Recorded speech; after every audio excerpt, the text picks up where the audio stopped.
Bom dia, meus irmãos. Bom dia. Muito bem, eu estou até emocionado, né? Porque eu nunca cheguei numa casa em que a receptividade fosse tão assim calorosa como nós encontramos nesta casa, no Grupo Espírita Maria de Nazaré, né? Mexe com a gente porque num mundo em que falta humanidade à humanidade, nós vemos que o trabalho de humanização dentro das casas espíritas precisa melhorar muito. E aqui nós nos sentimos abraçados por todos vocês. Que Jesus nos abençoe hoje e sempre. Eu, quando era criança, eu fui soldadinho de Deus porque eu frequentava a Legião da Boa Vontade. E em homenagem a esse espírito maravilhoso,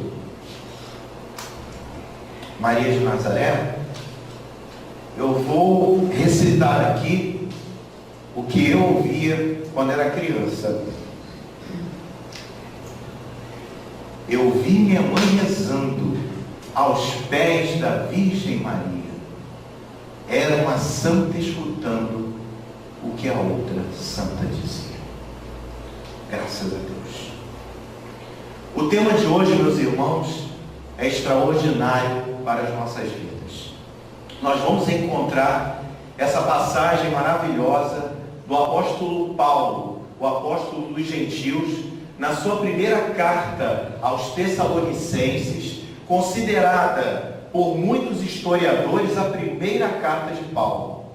Nós encontramos lá nos Atos dos Apóstolos do Novo Testamento.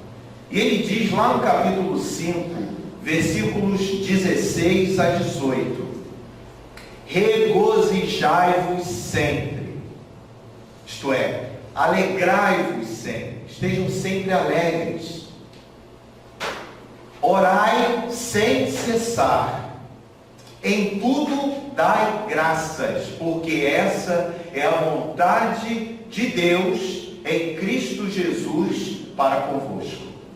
Então nós paramos para pensar e vamos refletir um pouquinho na figura, se não o maior, um dos maiores apóstolos que não conheceu Jesus na matéria física, mas que conhece Jesus em espírito, quando cai do cavalo em direção à cidade de Damasco.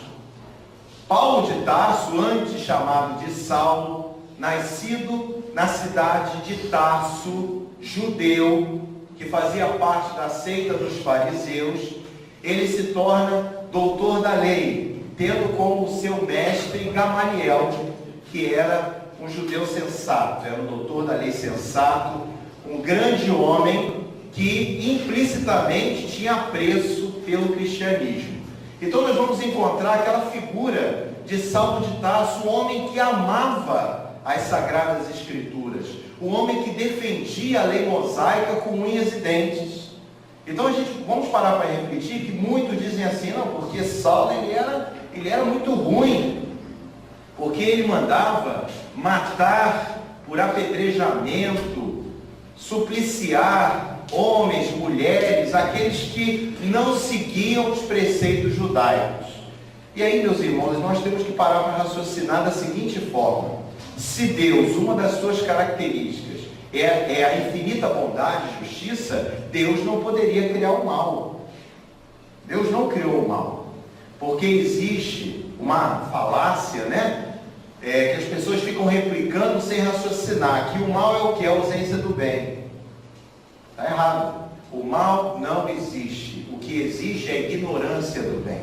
Paulo, na época Saulo, ele era ignorante.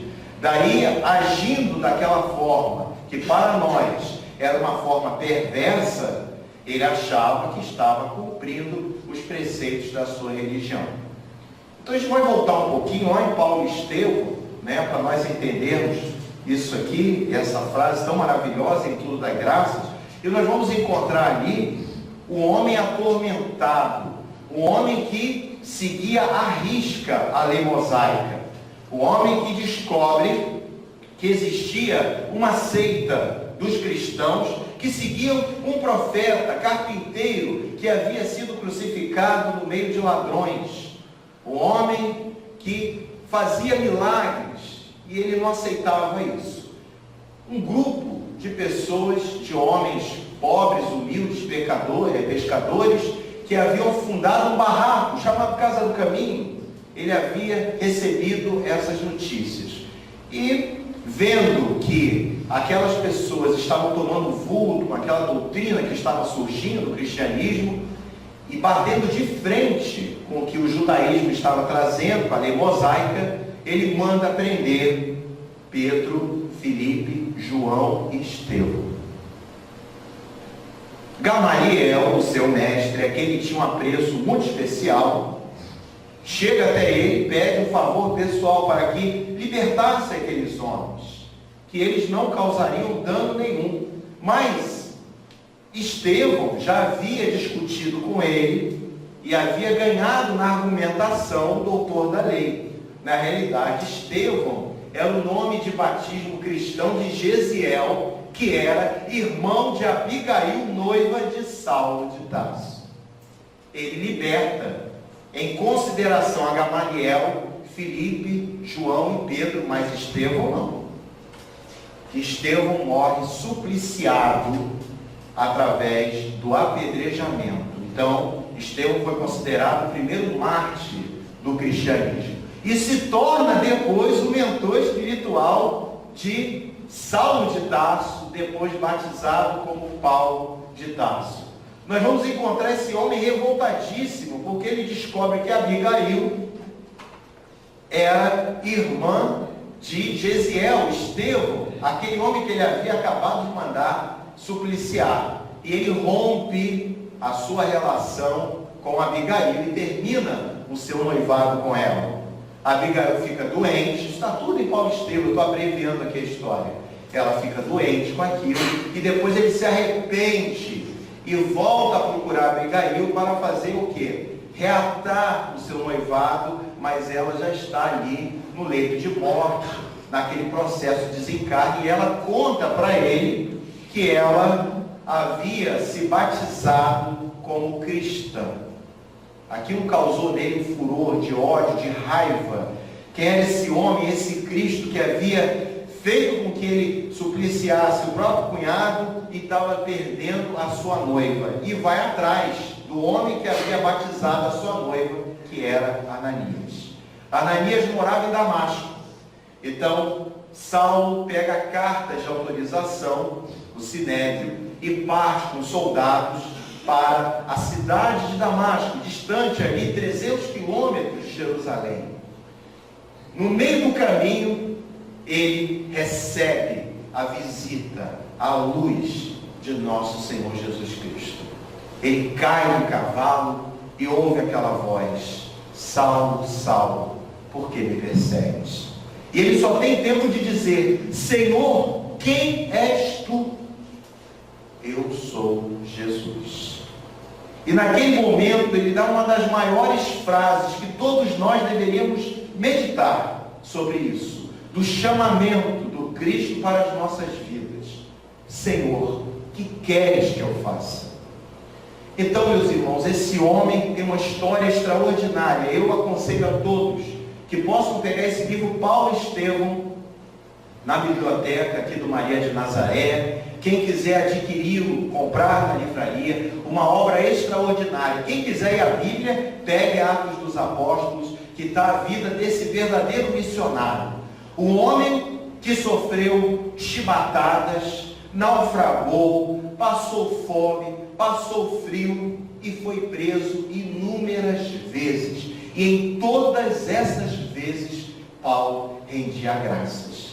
E nós vamos ver, será que nós estamos rendendo graças nas nossas vidas? Essa graça é o agradecimento pela oportunidade que nós estamos tendo, na presente encarnação, de estarmos aqui, conhecendo a doutrina espírita, o Consolador prometido por Jesus há mais de 2000 anos atrás. Eu não vos deixarei órfãos, eu vos enviarei um Consolador, que falará tudo isso e muito mais do que aquilo que eu já vos tenho dito. Então, Jesus nas nossas vidas, Ele nos consola. Devemos agradecer, meus irmãos, por todas as dificuldades que estamos tendo na atual encarnação. Mas nós temos uma mania de, nas nossas orações, pedirmos para que Deus afaste de nós os problemas. E será que esses problemas, que para nós são problemas, dificuldades, não são desafios, não são degraus para o nosso crescimento moral? E aí nós vamos ver uma passagem muito linda de Paulo, lá em Atos dos Apóstolos, no capítulo 16, em que Paulo, já batizado por Ananias, estava com Silas na cidade de Filipe. Filipe hoje é na Grécia, né? Ficava naquela época na região da Macedônia, que era uma colônia do Império Romano. Então Paulo estava lá naquela cidade grega, falando aos gentios, aquelas pessoas que eram pagãos, que não acreditavam no Deus único. E ele estava naquela cidade com Silas, o seu fiel companheiro. E naquela cidade, Paulo estava criando novas igrejas, eclesias, daí vem o termo eclesiastes, né? Então ele estava fazendo eclesias naquelas igrejas novas naquela cidade. E ele, lá conversando com os companheiros, já batizados, cristãos, e ele foi para a praça pública com Silas falar da mensagem do Cristo, para que aqueles gregos, aquelas pessoas que estavam ouvindo, e a maioria eram mulheres. Daí eu falo que em todas as obras de André Luiz, né, nós vamos ver ali, praticamente todos os espíritos evoluídos, ele sempre chama pela mãe, é a esposa. Por quê? As mulheres têm uma evolução muito maior e nós reconhecemos isso, né? Já vem com a abnegação, a renúncia dentro de si. Então as mulheres estavam ali ouvindo a palavra de Paulo, o apóstolo. E no meio daquelas mulheres existia uma pitonisa, que na realidade era uma médium, que ele chamava, que profetizava, que fazia adivinhações. E aí é um caso curioso, porque Moisés havia proibido a comunicação dos vivos com os mortos. Só se proíbe aquilo que existe, que é possível. Então, sempre foi possível se comunicar com aqueles que haviam passado para o plano espiritual. Então, estava lá ele, pregando em praça pública, e essa pitonisa, ela se levanta e diz: eles são os filhos de Deus, os seguidores do Altíssimo, e começou a elogiar Paulo e Silas. E ela passou dias em todos os lugares que eles iam, a pitonisa ia atrás elogiando, e aquilo incomodou Paulo. E ele desce de onde ele estava, olha para ela e diz assim, para o espírito que estava através dela se comunicando: saia do corpo dela, cala-te. E ela, essa entidade se afasta, e naquele momento ela perde a mediunidade. E Silas fica desesperado, porque Silas não tinha o alcance espiritual que Paulo já tinha. E Silas fala: mas Paulo, ela estava elogiando a gente, ela estava nos elogiando, qual foi o problema? E Paulo diz assim: se fosse o Espírito de Deus, estaria nos incentivando ao trabalho, e não nos incentivando à vaidade e ao orgulho. Então, meus irmãos, muitas situações da nossa vida, cuidado com os elogios demais, porque o Espírito Superior, ele vem puxar a orelha, ele vem nos incentivar. Às vezes aquele que quer a nossa queda, ele fica sempre nos elogiando para nos envaidecer. E naquele momento que ele corta a mediunidade da pitonisa, que era um objeto de lucro na mão de alguns senhores daquela região, eles vão até os magistrados, os juízes, e denunciam Paulo, porque eles iam ter prejuízo. Sem mediunidade, como é que eles iam ganhar dinheiro? E os juízes mandam prender Paulo e Silas no cárcere, antes de prender, chibatadas em praça pública. E Paulo leva diversas chibatadas com Silas, depois são jogados num cárcere, e os magistrados dão ordem expressa ao carcereiro que trancafiasse com toda a rigidez possível aqueles homens que estavam causando perturbação naquela cidade de Filipos. Muito bem, qualquer um de nós, se passasse por uma situação dessa, ele está: mas Senhor, como nós falamos em algumas situações mas eu estou indo lá no Maria de Nazaré, mas por que a minha vida está tão difícil? Por que eu estou apanhando mais? E Paulo, naquele momento, rendia graças a Deus, porque se encontrava preso, porque havia levado uma surra de chibatadas. E Paulo está lá, na cadeia, preso, e houve um abalo sísmico, um terremoto naquela região. E todas as portas das celas se abriram. Está lá em Atos dos Apóstolos. E os presos começaram a sair. Quando o carcereiro chega no outro dia para olhar, todas as celas se encontravam abertas, ele entra em desespero. Por quê? Porque ele falou, meu Deus, me deram ordem expressa para prender esses homens com todo vigor. Todo mundo fugiu. Eu vou me matar, porque senão eu vou ser morto por apedrejamento, vão fazer alguma maldade comigo. E quando ele empunha a espada para fincar em seu coração, Paulo grita, meu irmão, não faça isso. Estamos todos aqui. E quando ele chega na cela de Paulo e Silas, todos os presos estavam em oração. Porque Paulo falava daquela figura amiga do Cristo, que amava a todos, e aqueles homens estavam presos por crimes. E um homem amava eles. Quem era essa pessoa que amava eles, que não ligava para o passado deles? E todos passaram a noite em oração. E todos foram batizados ao cristianismo, inclusive o carcereiro, que leva Paulo e Silas para a sua própria residência, trata das suas feridas e é batizado naquele mesmo dia. Então, meus irmãos, em todas as oportunidades, por piores que elas sejam, na nossa visão pequenina, sempre existe um lado bom para as situações que chegam na nossa vida. Às vezes é uma enfermidade que bate à nossa porta. Nós estamos enfermos e nós às vezes nos questionamos por que, Senhor? Por que, Senhor, essa doença em minha vida? E muitas vezes a mãe dor, como Leon Denis nos fala, o problema do ser, do destino da dor, encarar o sofrimento como irmão, como amigo, que nos coloca novamente no caminho reto, que nos coloca novamente na trilha correta aos nossos objetivos. Nós estamos lembrando de agradecer a Deus pelas nossas dores? A nossa irmã Joana de Ângeles, ela diz que nós criamos muitas bengalas psicológicas. Então eu prefiro culpar alguém sobre os meus problemas. Eu não admito que eu seja a causa da minha própria dor, do meu próprio sofrimento. É o outro. É a minha esposa, é o meu filho, é o meu marido, é o meu neto, é o meu enteado, é a minha enteada, é o meu sogro, é a minha sogra, é o governo. Nós já paramos para olhar para dentro de nós e vermos que muitas das vezes o problema somos nós, está dentro de nós, que nós precisamos observar o nosso comportamento perante a vida, que nós só temos motivos de agradecimento todos os dias, meus irmãos. Se vocês já pararam para prestar atenção, Deus nos presenteia com o lindo pôr do sol. Principalmente nessa época do ano, inverno, que o céu fica avermelhado.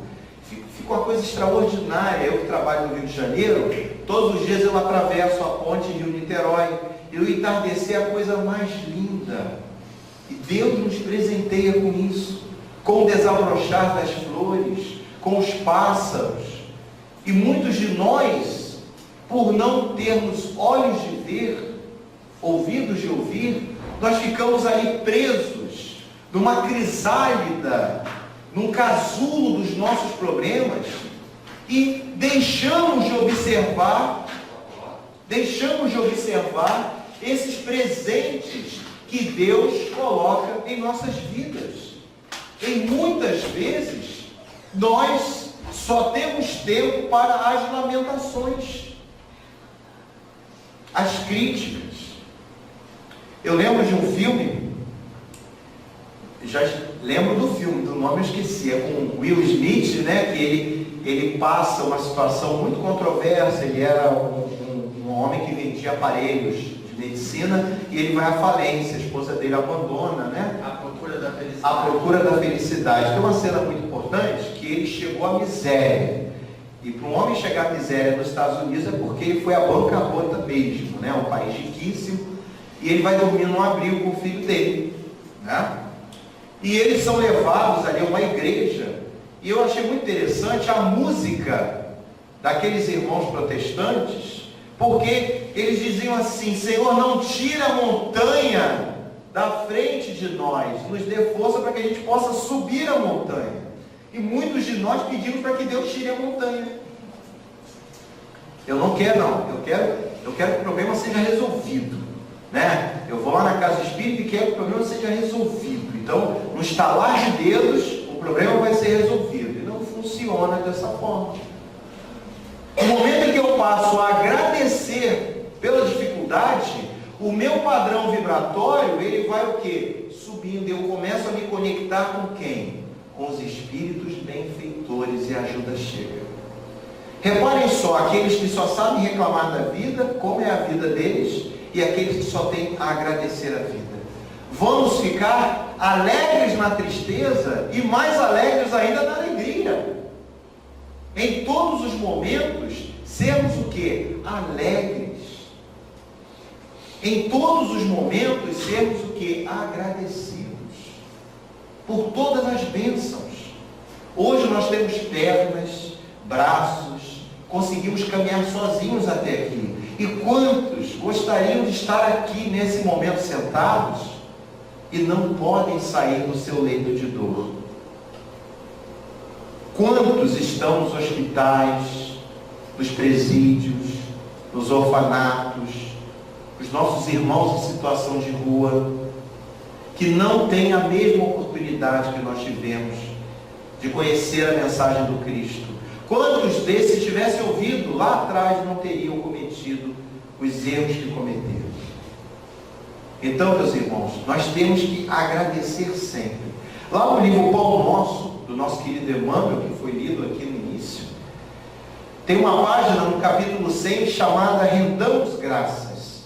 E ele diz assim, num trechinho que eu vou ler para vocês: roguemos a providência celeste suficiente luz para que nossos olhos identifiquem o celeiro da graça em que nos encontramos. É a cegueira íntima que nos faz tropeçar em obstáculos onde só existe o favor divino. Olha que coisa maravilhosa.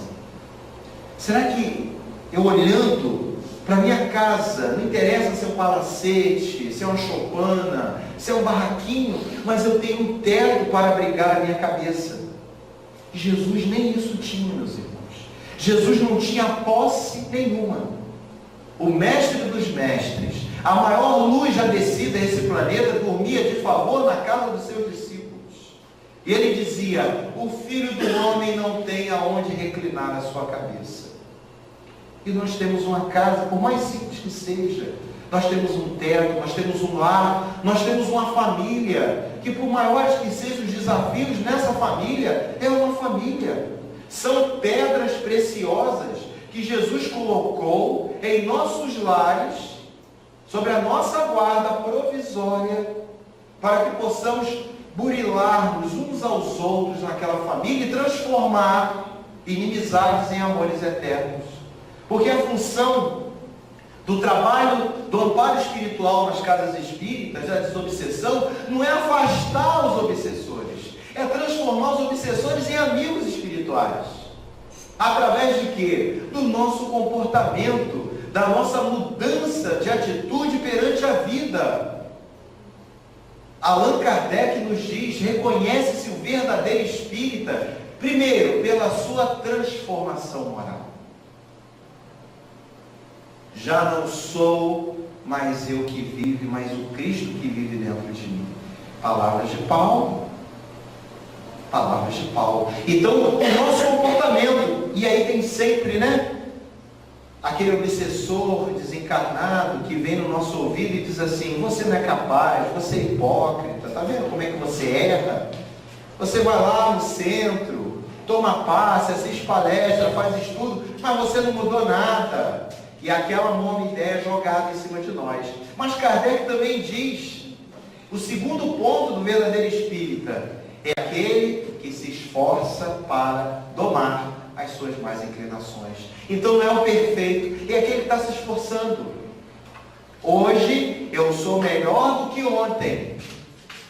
Hoje eu estou muito melhor do que antes de conhecer a doutrina espírita. Então, se nós não temos aquele comportamento de Chico Xavier, de Divaldo, que estão centenas, às vezes milhares de encarnações vindo, mas hoje eu sou mais humilde, eu sou menos egoísta, já é um avanço, já estamos no caminho certo.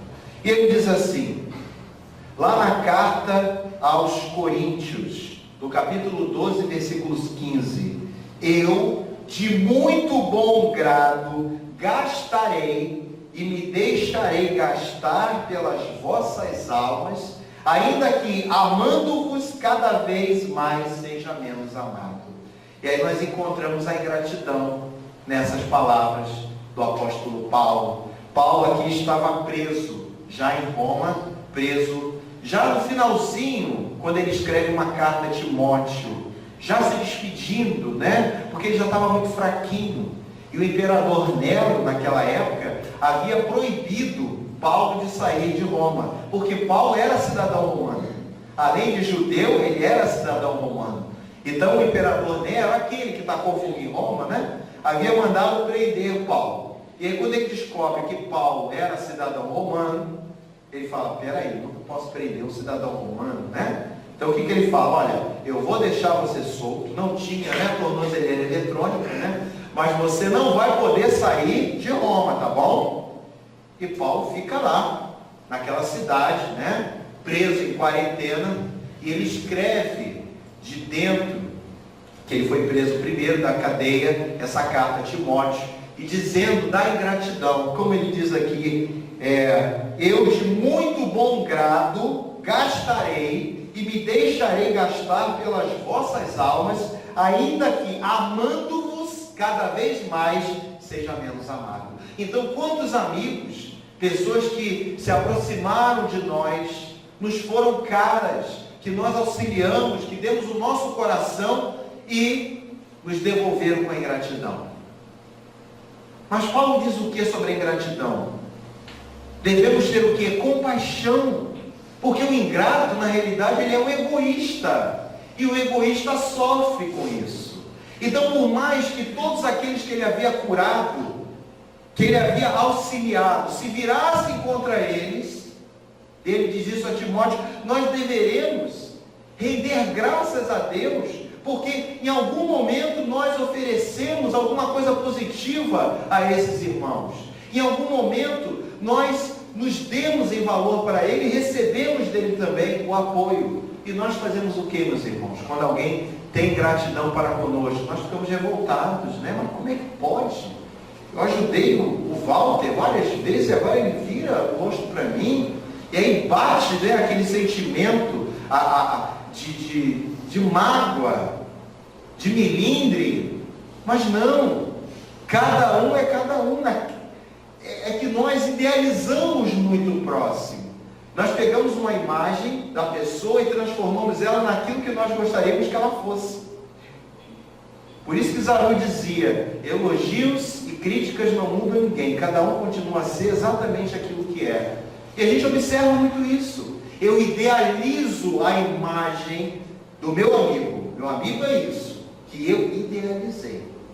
Eu fiz uma ideia dele. Quando ele demonstra aquilo que ele é realmente, eu me revolto, porque é meu orgulho, minha vaidade. Não, peraí, não era isso que eu queria para ele. Não, ele não é assim. Mas ele sempre foi daquele jeito. Nós é que idealizamos. E assim isso acontece na nossa própria família.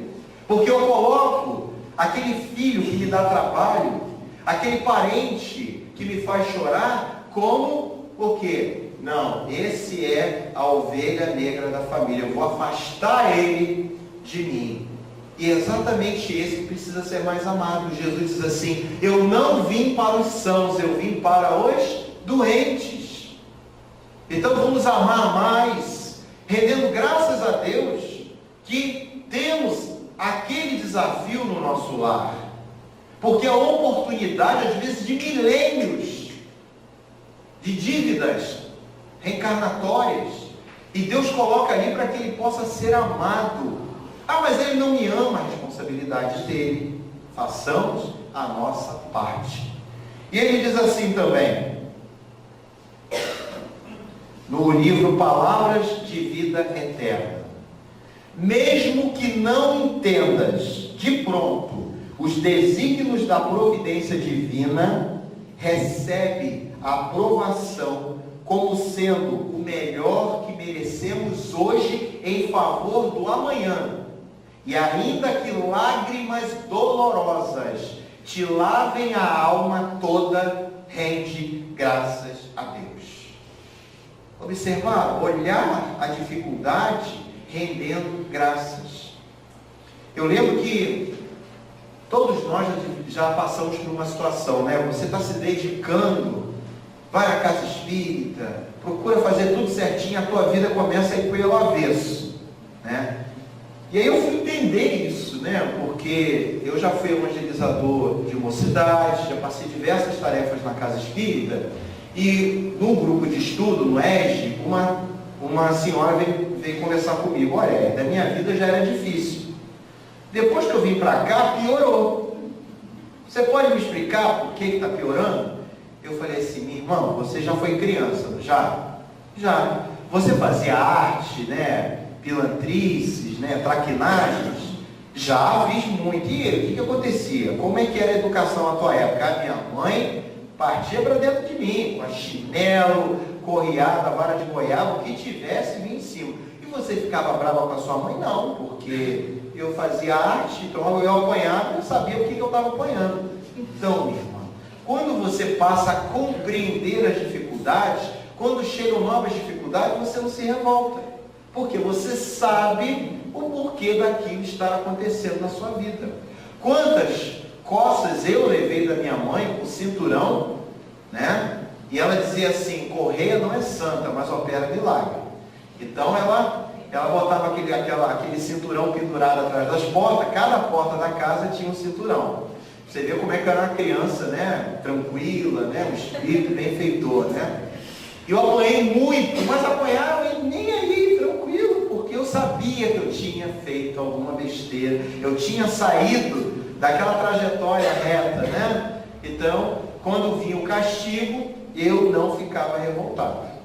E assim somos nós. Quando a gente está ali na casa espírita, procurando aprender, compreender as nossas dificuldades, as situações adversas que chegam à nossa vida, elas vão ser compreendidas também. Então vamos olhar aquela dificuldade e dizer assim: Senhor, muito obrigado. Obrigado pela doença que bate a minha porta, pelo câncer que está me fazendo acordar para diversas situações. Agora eu posso parar, meditar mais, ler, estudar, aproveitar melhor o meu tempo com essa doença. Antes eu não fazia nada disso. Obrigado pelo desemprego, Senhor, porque nesse momento eu vou valorizar mais o pouco que eu tenho. Não vou jogar fora quando eu estiver empregado novamente. Obrigado, Senhor, pelo marido difícil que eu tenho, pela esposa atordoada que eu tenho, pelos filhos que não são aqueles que eu havia imaginado, mas que eu tenho. Quantos não têm? E quantos não têm o carinho de um lar? E quantos morrem nas guerras? E quantos não têm um lar aonde reclinar a sua cabeça? Então Paulo foi, meus irmãos, o maior exemplo de resiliência, que é a capacidade que o ser humano tem de se adaptar às novas circunstâncias da vida. Que nós possamos ter resiliência, que nós possamos observar que todas as vezes que uma dificuldade chega é para o nosso crescimento espiritual. Nós vemos muitas vezes que as pessoas dizem assim: Jesus bate a nossa porta. Poxa, se o mestre está batendo na minha porta, é evidente que eu tenho que abrir a porta para ele, mas a maçaneta só fica por dentro. Então, todos os dias Jesus bate a nossa porta mental, bate o nosso coração.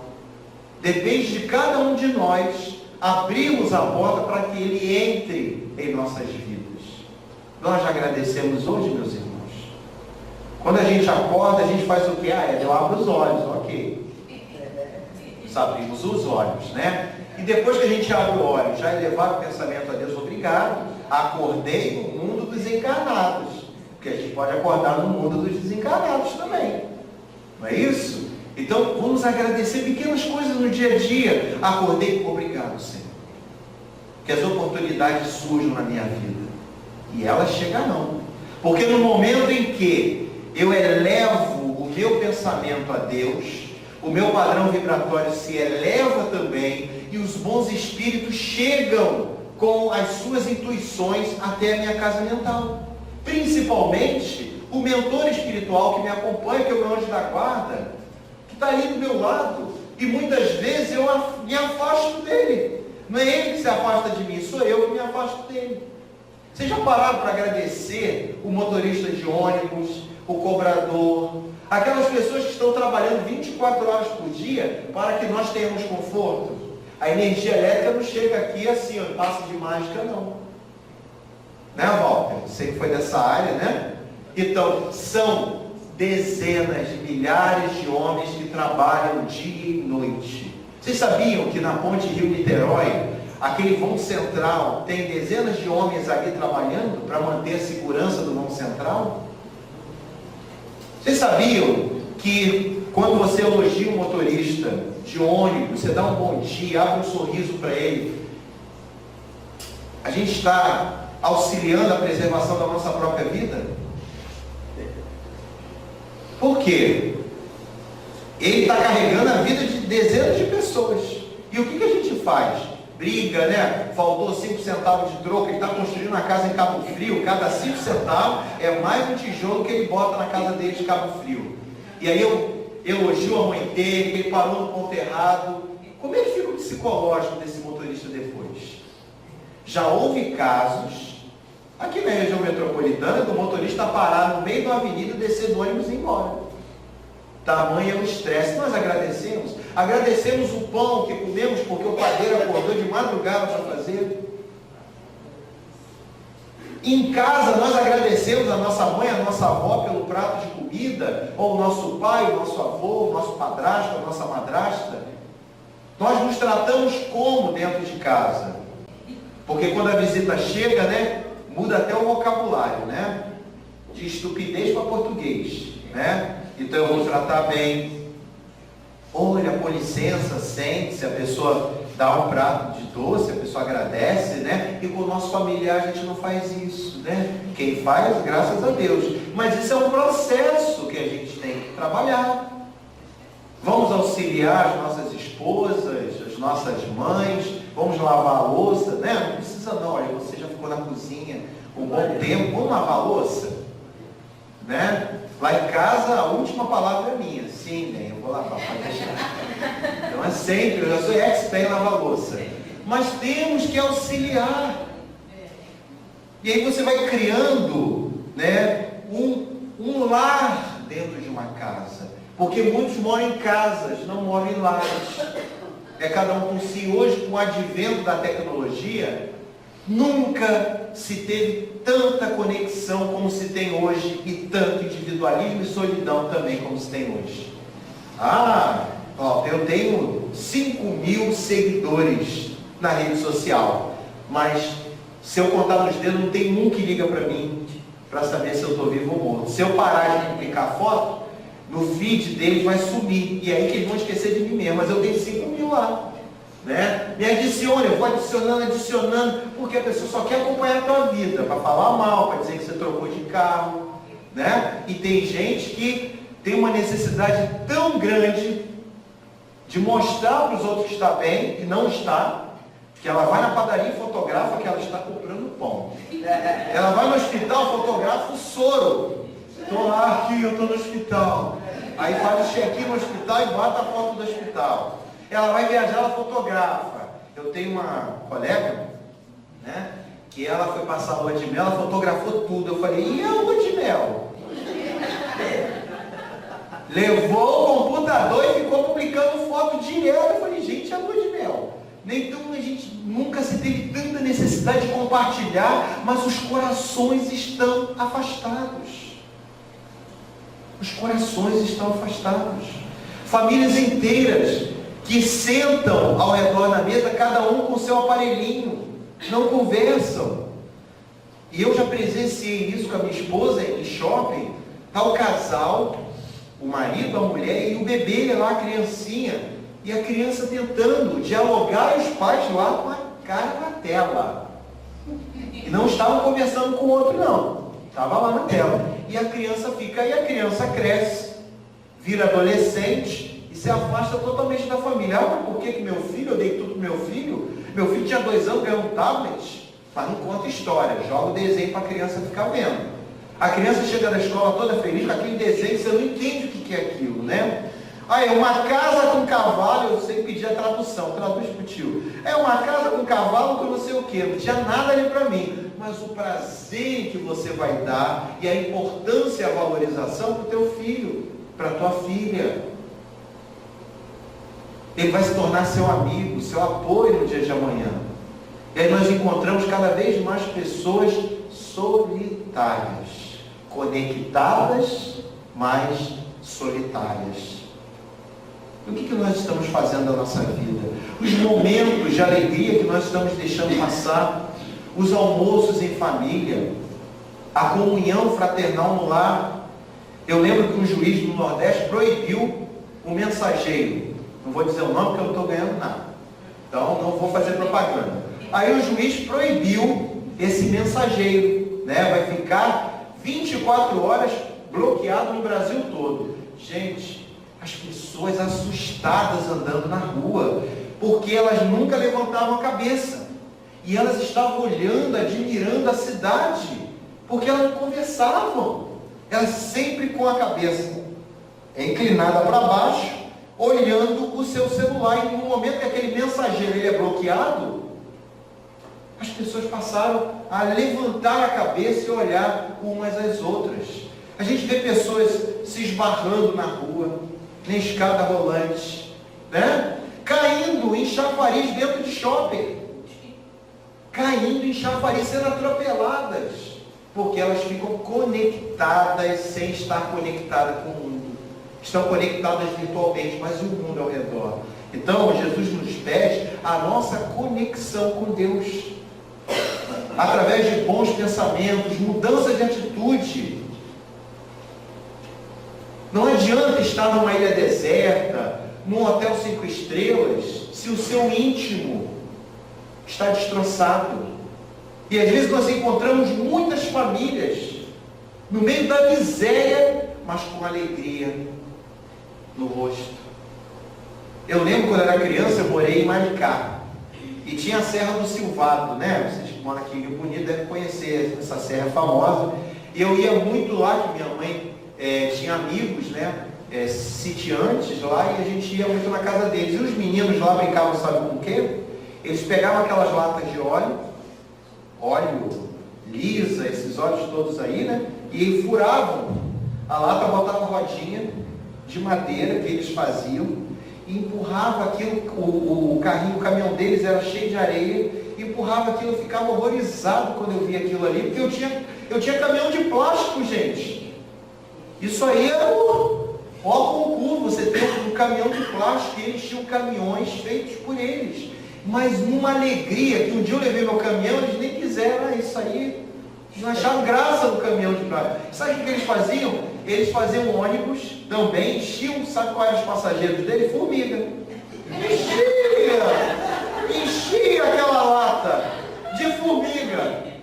E aí eu falava, eles não fogem, não, a gente só tem que ter cuidado, se encostar muito, o passageiro é bravo. Entendeu? E faziam aquela brincadeira toda, aquela alegria na roça, e correndo atrás, e pato vai para lá, e ganso correndo atrás deles, aquela alegria de uma infância feliz no meio da pobreza, no meio do que muitos hoje consideram, meu Deus, que alegria. Hoje nós não vemos as crianças assim.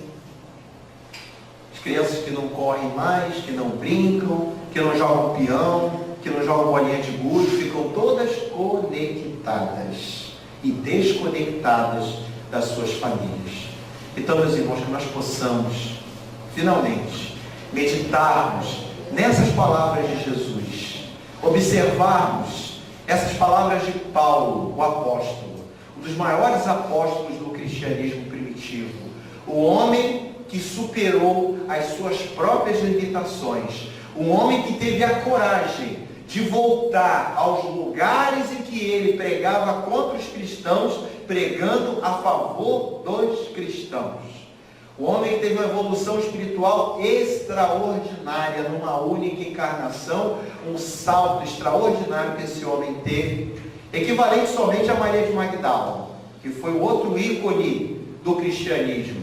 E como esta casa homenageia a Nossa Senhora, que foi uma grande mulher, um espírito evoluidíssimo, nós também rendemos graças a Maria de Magdala, que foi um verdadeiro apóstolo do amor e da caridade, que ajudou Jesus, que cuidava dos leprosos e morre com o mal de Hansen, e morre com a lepra, e foi cuidada por Nossa Senhora também, que morava com João, o evangelista. Porque dizem assim, Jesus não valorizava sua mãe, mas nós vamos voltar no momento da crucificação, em que o Cristo, dependurado de braços abertos, numa cruz a abraçar toda a humanidade, olhou para aquela que era a sua mãe na presente encarnação, olhou para o seu discípulo amado, João, o evangelista, e disse, olhando para sua mãe, mulher, eis aí teu filho.